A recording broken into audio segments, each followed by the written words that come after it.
Good evening and welcome to Frontline Access with Maccabi Canada. Tonight we have a very special guest, none other than Karen James. Karen is a former Maccabiah Games athlete and a former Canadian Olympian who has the unfortunate story to tell us of being a witness to the 1972 Munich massacre.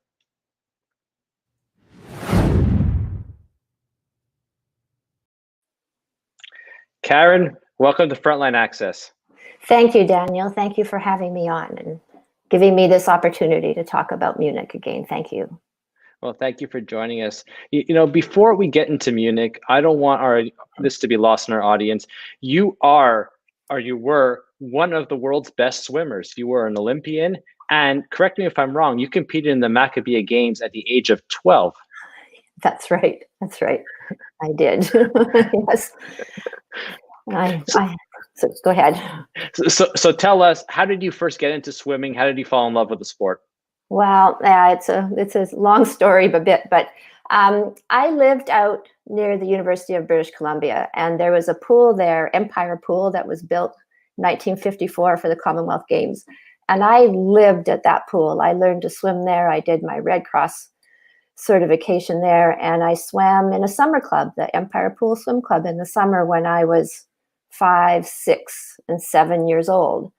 And I have an older sister, Barbara, who was also a competitive swimmer in the summer, and she got recruited to a winter club.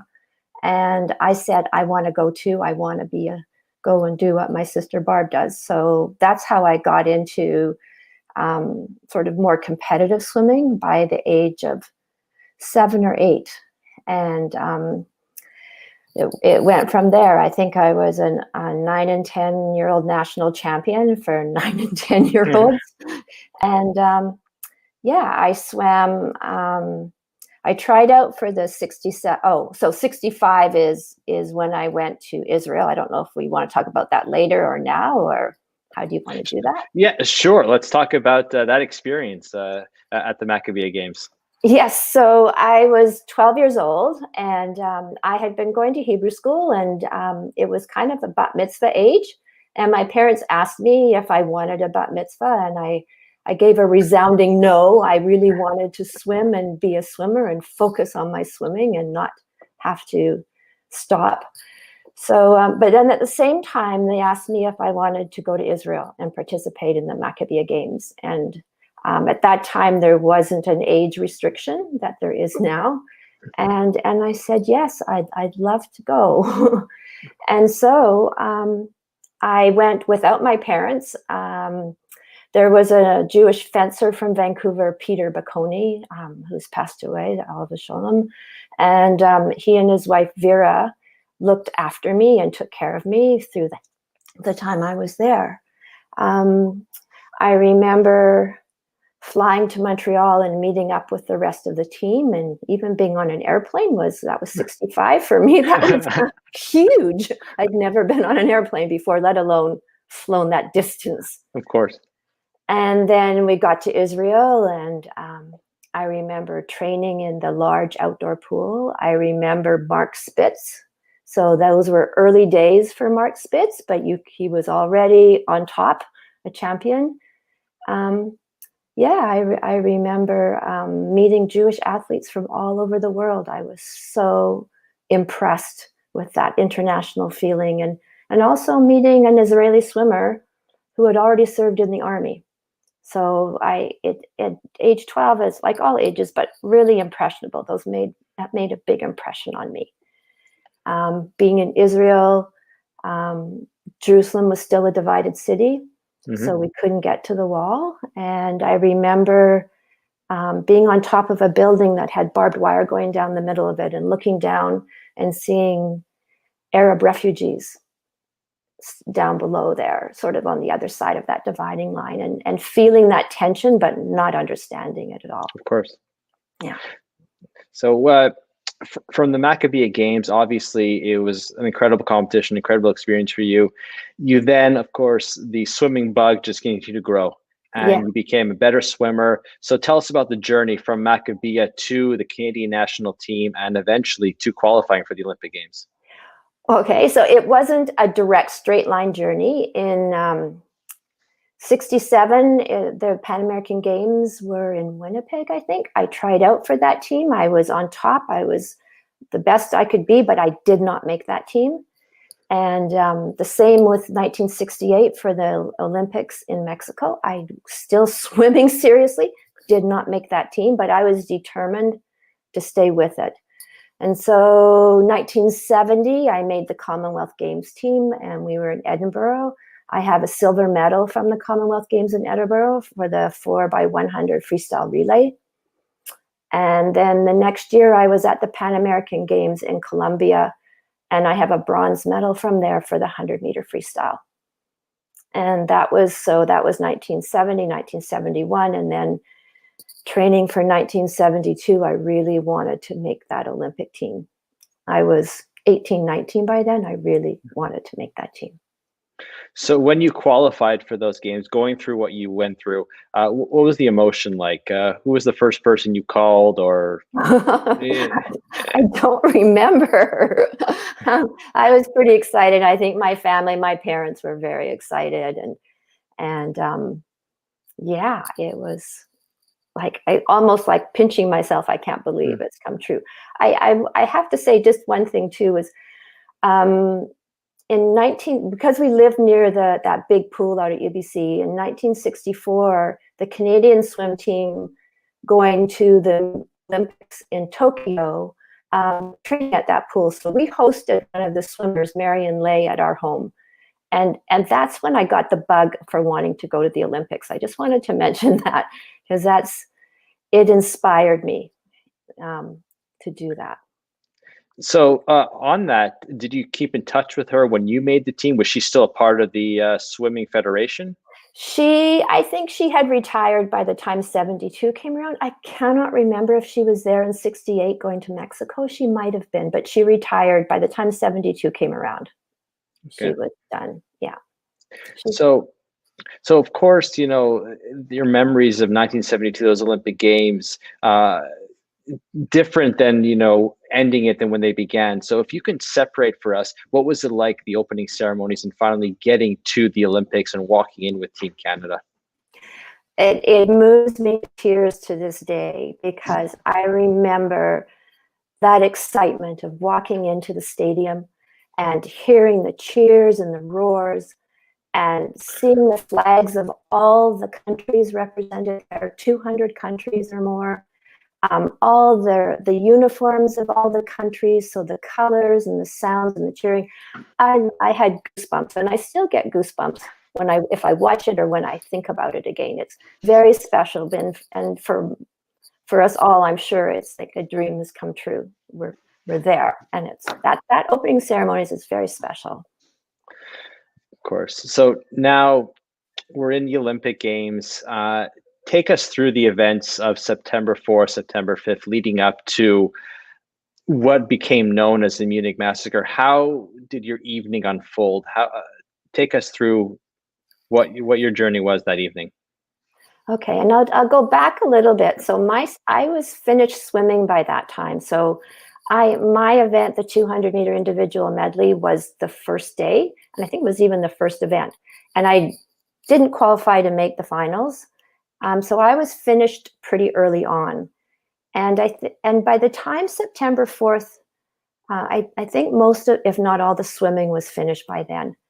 And so some friends of my swimmers, we'd been out late celebrating. It's Munich. There's beer halls, and we were celebrating. But we didn't go back to the village afterwards. We went to what was the press building, where the media were, and one of the guys in my group was George Gross, whose father was a journalist, And so we were able to get into that building, and there we watched one of the Canada-Russia hockey series games that was going on, I think in Montreal, because there was a big time change.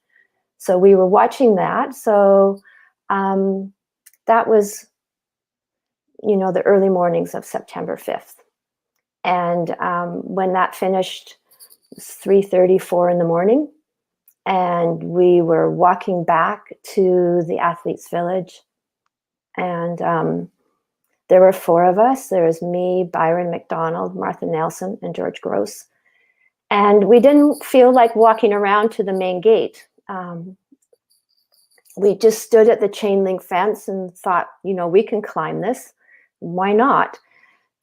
Firstly, because there was very little, if any, security at the village at those Olympics, period. And so we stood there talking and decided we could climb it. And at the same time, I can remember standing in the background behind us in the dark were 4 men. And one of them kind of wore a toque and a heavy wool sweater. And the other 3 had tracksuits on. But actually, in remembering back, those tracksuits didn't have a country name on them. They had big duffel bags, which I guess made them look like athletes carrying their sporting gear. And so when we climbed the fence, those 4 men joined us climbing over. I think in the Steven Spielberg movie Munich, it shows it being Americans standing there and saying, hey, come and climb with us. That's not true. We didn't say that, to my recollection. But I remember when we climbed, they did climb the fence with us and into the village. And it wasn't until, the next day or even after that I learned that those men were part of the Black September terrorist group. And yeah. Wow. So, of course, the Canadian village was across the street from the Israeli village, the Israeli rooms. What do you remember of anything going on the next day when, I guess, news broke that the terrorists were there and they had taken them hostage? So the men's dorm was near the Israelis' dorm. That was the Canadian men's dorm. The women were in a different section. I had further to walk, but Byron and George would have gone back to their village, and I know they heard gunshots. I did not hear that. I went to my dorm and went to sleep, but was awoken a few hours later by the sound of helicopters flying overhead. Mm-hmm. So I got up to go and see what was going on. And another swimmer, Mary Beth Rondo, and I went to look and try and find out what was going on. And then we were pushed into a building, which was actually the Canadian Medical Building. And they kept us there for security reasons. And we were in that building that whole day. I know Byron and George, I think their men's dorm, they heard the gunshots. I think they were evacuated from their dorm right away or fairly soon. But that was a different experience for them. And so there were at least 10 of us in that medical building for the whole day. And from that place, we could see the whole drama unfolding. So I can remember seeing the window where that man stood in front of, out there on the little balcony, standing in the window there with his weapon. And I can remember seeing the one Palestinian terrorist, maybe the leader, he had that white hat, but folded down as a mask. And I saw him walking back and forth across the bridge, meeting up with the Germans and I guess negotiating back and forth. I always remember he was kind of walking jauntily. It's like he was, I don't know, walking. No, anyways, I noticed it. Maybe he was wearing that Panama hat. He was wearing a hat, maybe not that toque, but pulled over up. But that was later. Yeah. And what information did you have? What did they tell you? Obviously, there was no Twitter. There was nothing back then. Did you know what was going on, or were you kept in the dark that there was just some event? I did not know what was going on other than we had to stay in the building. One of the divers that was in the building, he was a diver on the Canadian team, and he got up onto the roof of that building to get a better view. And then I remember over a loudspeaker, a loud voice saying, "Get down from there or they'll shoot you." So Wow. we were in very close proximity to it all. At what point did you find out that this was a terrorist attack and the Israelis were the ones that are targeted and they were being taken hostage, held hostage? I think it was by the time they were being led out of the dorm. They were being led to the bus, and I remember their hands were bound like this and they were blindfolded. And that's when I knew that they were Israelis. I don't remember or recall exactly earlier if I knew. I might have, because I was in shock and stunned by everything. Yeah. Wow. Wow. And what was going through the minds of your teammates? I mean, for you, obviously, as a Jewish athlete, for this to happen to Jews anywhere, in Germany more so, it hit you probably harder than them. But do you remember the reaction of your teammates, what they were thinking, what they were saying? You know, this is interesting because we have never really debriefed on this. And I have heard from other athletes and other swimmers who really, it's almost like PTSD for them as well, as they never got to talk about it, and they were traumatized by what happened.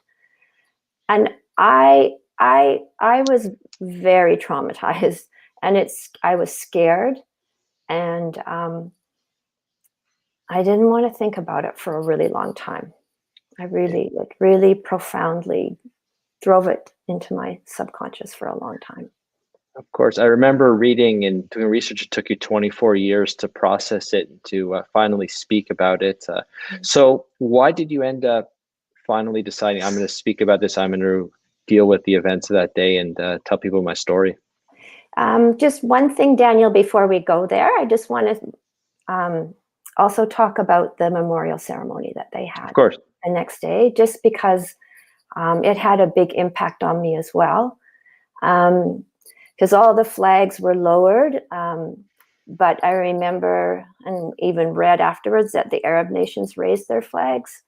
The names of the Israeli athletes who were murdered were never called out.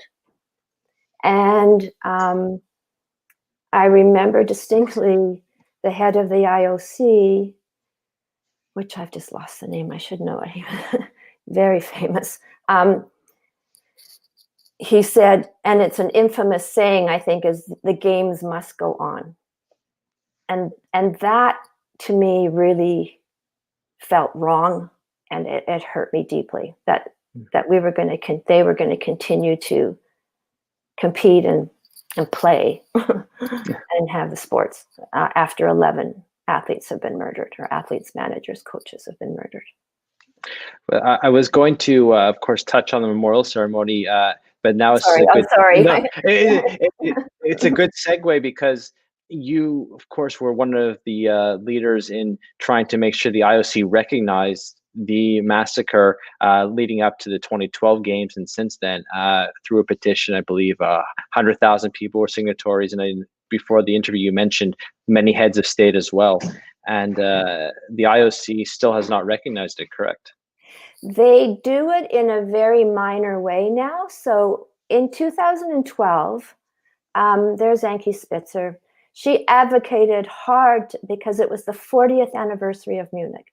And that's where heads of our prime minister, the president of the United States, all these heads of countries, asked for that minute of silence to be held in the official opening ceremonies, not in the village, not out at some other statue somewhere outside, but as an official part of the ceremonies. And the IOC refused. They did do a minute of silence at the opening ceremonies for anybody who had lost anyone in the past year, which is like adding insult to injury. Yeah. And is this something that, I mean, how does that make you feel as a witness to this, as a Jewish athlete, as a former Olympian, that they're refusing to really take that step and acknowledge this dark moment in Olympic history. It's political. It's all political. So, you know, the Olympic motto is free of racism, religion, and politics. Forget that, because politics is very much a part of the Olympics. Mm-hmm. Very much. And it's sad that it's been able to digress and go there and be like that. It disillusions me. So now I'd like to just take us back now to the 24 years that it took you to finally speak publicly about what you witnessed and the events surrounding the terrorist attack. What it took you a long time, but what finally made you realize that I have to speak out, I have to share my story? Well, it was a process. When Victoria hosted the 1994 Commonwealth Games, and there were a lot of swimmers out here, and my friend Jeannie Warren, and I went over to watch. And I remember sitting in a bar across the table from Byron McDonald. And he doesn't remember this. I remember it distinctly. But he looked at me and he said, "We knew they weren't athletes, didn't we?" And I nodded.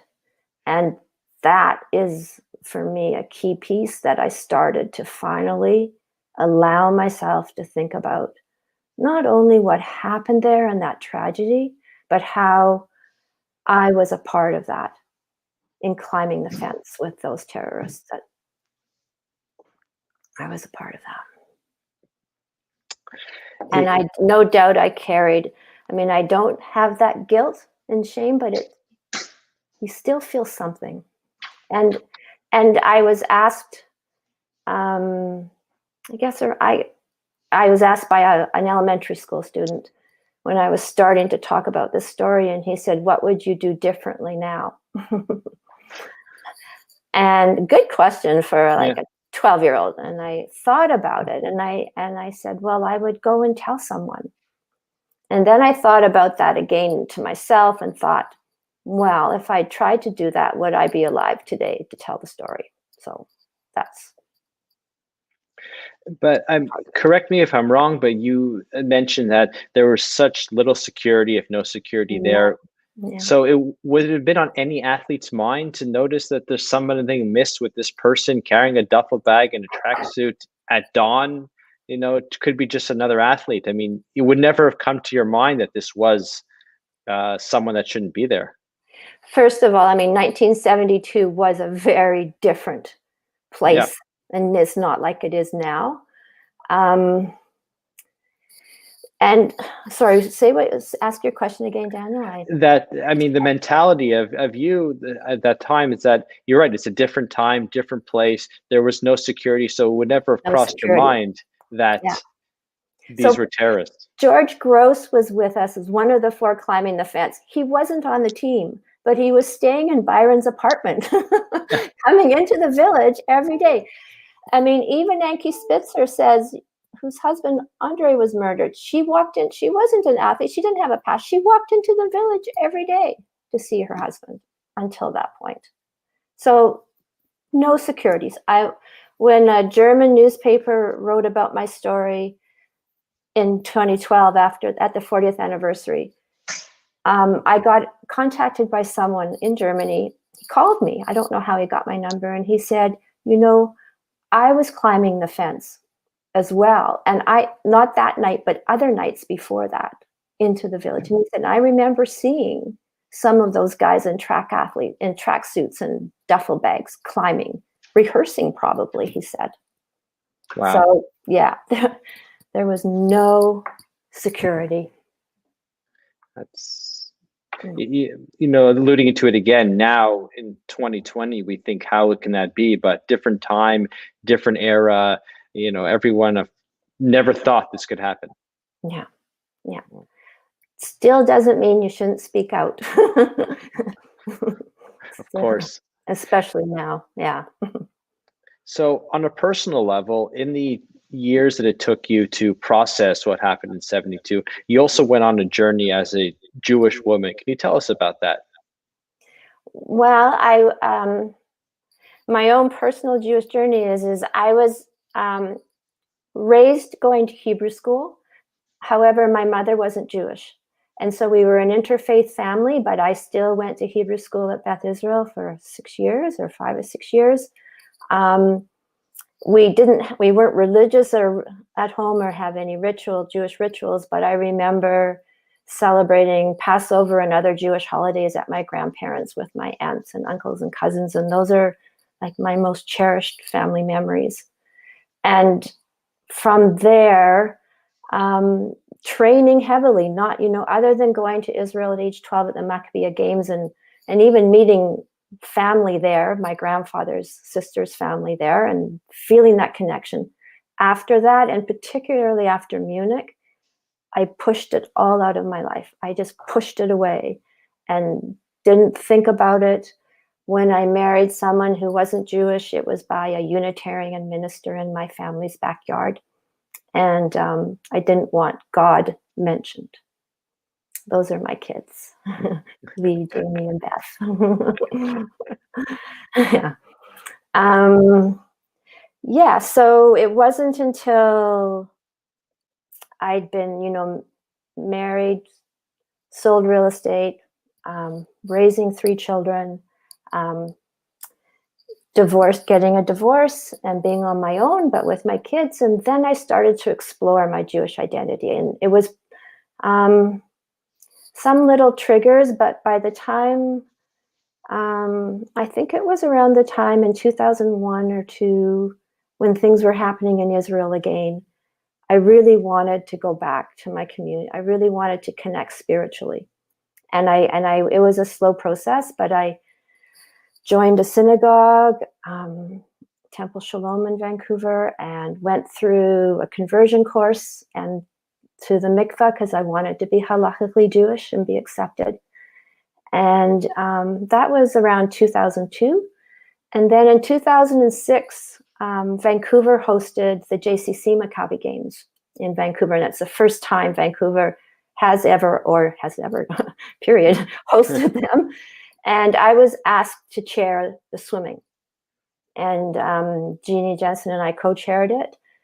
But it was a great connection to be able to do this and give back to my community that way. And then the local Jewish newspaper, the Jewish Independent now, they had heard that I had been an Olympic swimmer, so they wanted to interview me. And in the interview, I thought, well, she's going to be really surprised to hear this. No one had any idea. And I told her the story about Munich, about climbing the fence and about what I saw. And after that, I was asked if I would speak at the opening ceremonies of the JCC Games. They were held at the Coliseum. There were 10,000 people there. And I told my story. I didn't know that at every JCC Maccabi and every Maccabiah Games, they have a minute of silence. They hold a minute of silence every time for those Israeli athletes. It was huge for me to be able to tell my story, say their names, and have that minute of silence there. Mm-hmm. And that was, like the first time publicly telling the story. And it was huge. That was like a huge gateway for me to really connect to my community, not just because I was an Olympic swimmer, but it was a personal, deep down, to somehow give back and make up for what happened, if that makes sense. And it's not, I don't do it out of guilt. I don't. But I feel like I have a duty to keep those athletes in Israel, their memory alive whenever and wherever I can. Of course. It's important to me. So what was your message to those athletes at the JCC Maccabi Games? I just told my story. There wasn't a message. Since then, and when I've spoken to communities all over North America, United States and Canada, I do say there's a part about speaking out and learning to speak up and speak out if something feels wrong or not right. That's my message when I do my talk. Yeah. critical, and it's incredibly important. So I just want to touch base a little bit on, you since then, since the JCC Maccabi Games in Vancouver, you've reconnected with the Jewish community there. You've become, I would say, a community leader, if that's a good term to use. So you've gone full circle. So how does it feel to, take such a leadership role in Vancouver's Jewish community, going through what you've went through? I like what my rabbi at the time, Rabbi Bregman, said is there's no such thing as coincidences. And I think that could be true, and maybe we make of things what we make of them. We take opportunities. And I just knew this is where I belonged. And from 2006 onwards, really, that was a key pivotal point, and onwards I got engaged and involved. And then the next year, in 2007, I went on a mission to Israel, and then I went again in 2008, a year and a half later. And actually, when I came back in 2007, I said I want to get involved, and I was asked to chair the community division for the campaign. I had no idea. I was new to the community, but it was a good way to get to know the community and learn. And I describe it as the doors opened to me and I walked through them. I didn't say no. Maybe sometimes I need to learn to say no, but I didn't say no. So I chaired the community division. I went on to be women's philanthropy chair 2 years later. And I chaired FRD for a few years, for financial resource development. There you're showing the picture in 2010. Yeah. We're going to get to that. We'll get to that. Yeah. Yeah. And I chaired Israel and Overseas Committee for 4 years, and from there became chair of the Federation Board. And as you probably know, I was on the board of Jewish Family Services and chaired that for a short time. I'm involved with the Canadian Jewish Political Affairs Committee. I'm involved with CJA, the Center for Israel and Jewish Affairs. And I'm on the board of governors of the Jewish Agency for Israel. So, wow. If you have some free time, Maccabi Canada would love to have you. I would love to support Maccabi Canada. I'm going to have free time coming up soon. So let's get to that picture we just showed. The 2010 Olympics were in Vancouver. You had the incredible honor of being one of the final torchbearers. So tell us how that came about, how you were approached by the organizing committee to be involved. Well, as a past Olympian, we were offered fairly early on an opportunity to be involved in the torch relay. And I didn't jump in right away. I still had my misgivings about the Olympics and wasn't sure I really wanted to get involved. And then closer to the time, there were still some openings, I guess. So I put my name in, and I was given a spot. As you say, on the opening ceremonies day as one of the last 5 runners before it went into the stadium. Yeah. And that is an incredible honor. How did it feel to be selected as, call it the final 5? I wasn't sure how or why I got that, to be honest. I really thought at the time it was coincidental.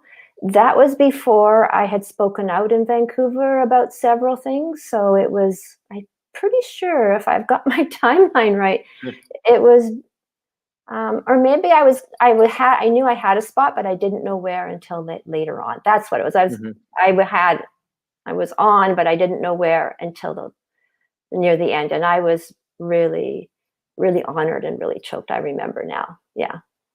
It was very special for me.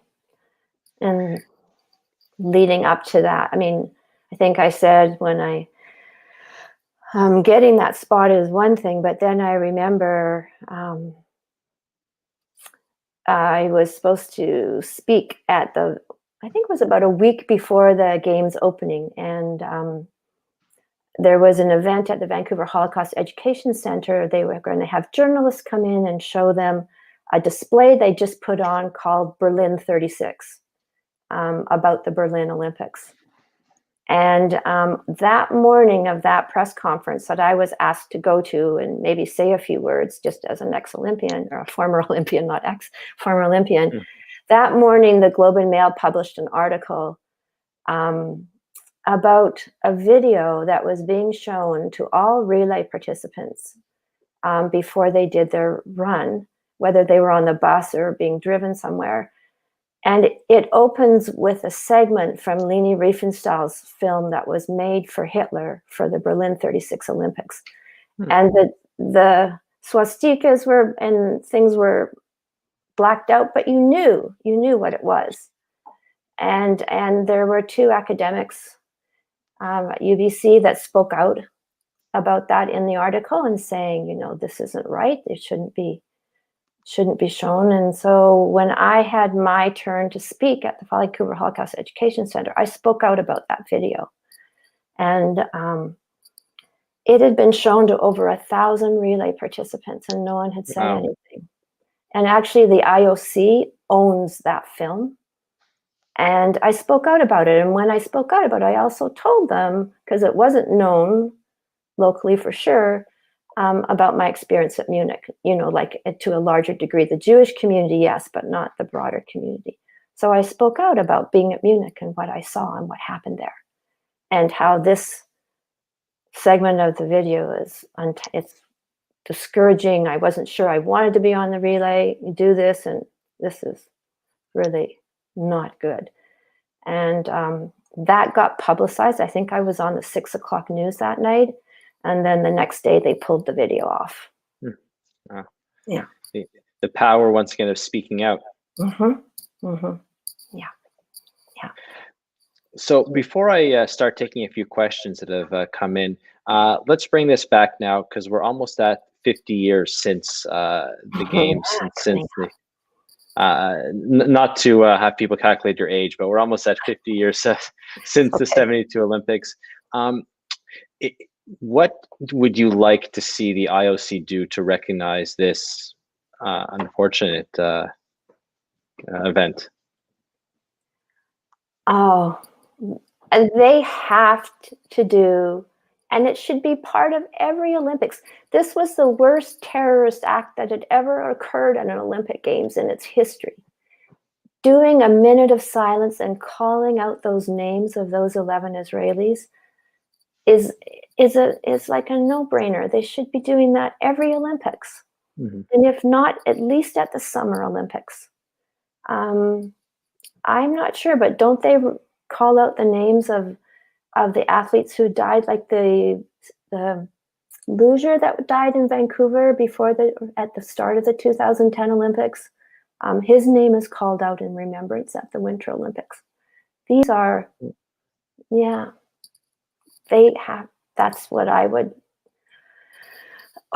push for. I'm not sure if, where Ankie Spitzer is on all this. I do have contacts for her. So, and then there's a Jewish community center in New York that was involved. Have you, I'm not sure how many of the widows are still alive, or their families. Have you been in touch with them? Are you still in touch? I was in touch with Ankie Spitzer probably 5 years ago, but not since then. A little bit. I think there's a memorial. In the Athletes Village where the Israelis were in their apartment, I think that's been made into a memorial garden. I've never been. Ankie went to that, and a lot of relatives of the Israelis were there. I haven't seen it. I'm not sure if she feels that's completion for her or not. I actually wouldn't. I'd want to talk to her. Of course. Yeah. Of course. See how she's feeling and how the other relatives, spouses of the survivors are doing, and their children. Of course. A question that I received via email, and you touched on this a little bit. If you can compare and contrast the movie, the Spielberg movie Munich, to what you lived through. How did it differ? What did he get right and what did he get wrong? I won't say I hated that movie, but I did not like that movie. He made it seem relative, as if, Israel did this, so the Palestinians did this, and Israel did the they came into a village and murdered innocent athletes. There's no relativity there.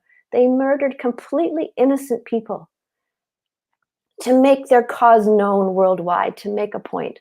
But I did not like Steven Spielberg's movie when that happened. Besides the fact that in the opening it shows a young man standing at the fence and he's an American and he's saying, "I'll show you how to climb." Because we spoke English, maybe they thought we were Americans. We were 4 Canadian swimmers, and actually at another section there were a group of Canadian water polo players, where the other half of the terrorist group climbed with them, but we were Canadian. But anyways, he didn't get that right. I think I think Steven Spielberg started to make his movie based on George Jonas's book Vengeance, but he veered off and went elsewhere with it. Another question that came in, it's a totally different subject line now, is if you can compare and contrast Israel in 1965 to when you went back in recently. Of course, you mentioned before that Jerusalem was still a divided city, but what were your impressions? The first thing you remember, most striking difference? It was hot. Kind of dusty, I remember. I remember where we went down to the beach, and I go to that beach when I go to Israel all the time now. I'm in Israel sometimes 3 times a year. And that is very different. It's built up all along that waterfront there. But I think at the time I went, there was just the Hilton there by the water. And I remember that. And I remember being on a kibbutz. So with my family, my grandfather's sister's family was there they started a kibbutz. And so that stands out. And, I remember going to the Dead Sea. I mean, it's so different. It's just grown up so much. Of course. Yeah. A question just came in from Facebook. What happened to your swimming career after 72? Was it influenced by your experience in Munich? Yeah. I came back and thought I was going to retire. And I did. I was still in university at UBC and swimming for the UBC swim team. That was relatively low key compared to what I'd been doing. I did make one attempt to go back and swim more seriously, and I couldn't do it. I just couldn't do it. And that was really the end for me for a lot of reasons. I was getting older. I just did not have the desire to keep doing it. And how much of my experience in Munich affected that? Usually, yeah, it's a bit of both. It's time to retire, and I just couldn't compete anymore. Was any part of you disappointed that, of course, the 76 games were in Canada, that your home country did not step up to the plate and do anything to acknowledge what happened in Munich? I know Israel, I believe the flag had a black stripe on it at the games, but I don't think, and I think that was Team Israel's doing. It wasn't, of course, the Olympic Committee's doing. But any part of you upset or with how Canada responded? I wasn't aware of what Canada was doing or not doing. I think I had sort of blocked it off already about my experience and not thinking about it. I'm not sure even if Canada had done something, it would have been outside of the IOC, because the International Olympic Committee wouldn't have done anything. Of course. Because I would be remiss if I didn't ask you this question, because you are a former Olympic swimmer, I'm going to change subjects completely and talk to you about the current crop of Canadian swimmers. I Okay. know. I just have to ask this question because on my mind from 2016 and next summer, I know Mhm. we had Penny Oleksiak. She was the star of the country. She won 4 medals at the Rio Games.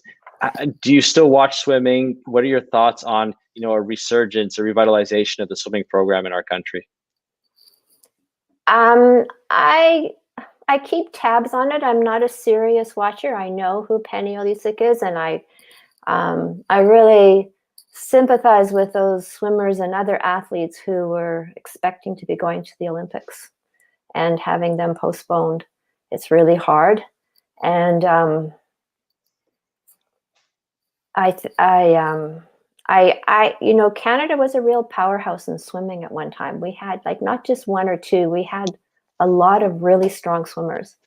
Um, I'm not sure that's the case anymore, but it comes and goes. It comes and goes. And I support our Canadian Olympic Committee, and I sent some support to the athletes, to help them get through this time right now. They Of sent an course. email and they talk about that feeling of walking into the opening ceremonies, and it's like, yeah, yeah, There are only they're so many missing that. people that can resonate with what they're going through and Yeah, the emotions, and you're in this elite club. yeah, yeah. Mm. We have a question that just came in from Yuri. If politics and sport can ever be separated? Well, that was the purpose of the Olympic Games originally. Separate out politics and sport and have it be pure athleticism. That was what it was always meant to be, free of racism, religion, and politics. And that's the motto of the Olympics. So, can it be? It's hard. I understand that it requires a lot of funding, and countries that have a lot of money are going to give money to the Olympics or not give money, depending, and using that to wield what they want or don't want. So it's difficult. I wish it wasn't. Mhm. Yeah. I wish it didn't have the money involved in it that it does. Yeah. So we have time for just a couple more questions, but a really good one just came in from Jordan. What advice would you give young Jewish swimmers looking to compete at the Olympics and or the Maccabiah Games? Nice. Um, Hang in there, and you're going to have ups and downs. But if you want it and you want to be there and go to the Maccabiah Games, you want to go to the Olympics, just keep working at it. Keep working at it, and you'll have some failures sometimes. That happens. Maybe not. Maybe some never do, but certainly lots of us do and did. And yeah, and I also think um, there's as much in the process of it all as there is in achieving the outcome. I didn't win an Olympic medal, but I learned so much about determination, about focus, about setting goals and wanting to work towards something. And I'm kind of known for that a little Mm. bit. So you learn life skills in the process. And if you don't get there, it's not. To be honest, it's not. I said it wrong. It's not a failure. You're learning life skills all along the way, and it'll last you through your whole life. It truly will. Very well said. So Karen, the last question comes from me. What final message can you share with us about your career, your life journey, everything? If you can wrap that all up into a final message for everyone watching tonight. Mm. Whew. Um, well, you know what? Um, I think we always have choices, and we make those choices in our life. And you go down certain pathways, and sometimes you have to change that path. But I think it's all part of the journey. And for me as a Jewish woman, I give back to my community because I think it's important. And not only that, it's talking about the Jewish values that we have and sharing them with our friends, with our family, and everyone around us, and with our community. And To me, there's nothing more important than that. That's an incredible message. Karen, thank you so much for your time and for sharing your story. It's truly incredible. And I know that I've touched by it, and I'm sure everyone watching was as well. So thank you again for joining us tonight. And it's Vancouver, so have a great afternoon. It's almost dark, Daniel. Yeah. Yeah, almost 5. But thank you so much for inviting me to come on. I'm honored. Thank you again. Take care.